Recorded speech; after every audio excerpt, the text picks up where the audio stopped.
अस्सलामुअलैकुम and welcome to my channel. आज मैं आपके साथ दाल के कबाब बनाने की रेसिपी शेयर करूंगी।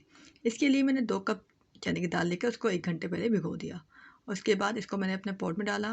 उसमें एक दरमियानी साइज़ की मैंने प्याज में ऐड की, 1 चम्मच नमक ऐड किया, 1 चम्मच कुटी मिर्च शामिल की। इसके अलावा 1 चम्मच मैंने लहसुन अदरक का पेस्ट शामिल किया और करने के बाद इसमें मैंने 4 कप पानी शामिल करके इसको मैं बॉयल होने के लिए रख दूँगी। अच्छा, इसके साथ साथ मैंने इसमें 1 चम्मच गरम मसाले का पाउडर भी शामिल किया है।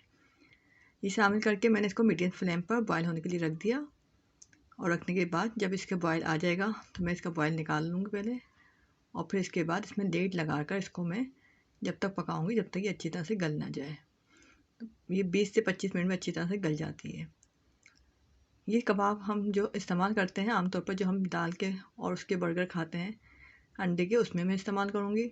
इसके अलावा बच्चों को लंच में रोल बना के देना होता है तो भी मैं इसको इस्तेमाल करती हूँ और वैसे भी इसको मैं चटनी के साथ खाने में भी हम इस्तेमाल करते हैं। आप ये देख रहे हैं 20-25 मिनट के बाद मैंने चेक किया तो दाल अच्छी तरह से गल चुकी थी, तो मैंने फ्लेम को थोड़ा हाई कर इसको अच्छी तरह से मैश कर लिया। अब इसको मीडियम टू हाई फ्लेम पर मैं इसको अच्छी तरह से भूनूँगी और भूनने के बाद इसको बिल्कुल ड्राई कर लूँगी।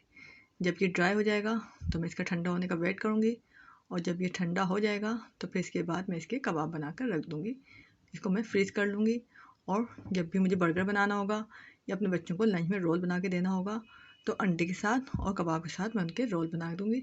तो इस तरह हमारे कबाब जो होते हैं वो रेडी हो जाते हैं बहुत ही आसानी के साथ और खाने में बहुत ही टेस्टी लगते हैं। अच्छा, कबाब बनाने से पहले मैं इसकी जो है मसाला चेक कर लूँगी। अगर नमक मिर्ची मुझे कुछ कम लगेंगे तो मैं इसमें ऐड कर लूँगी। आप भी इसे चेक कर लीजिएगा।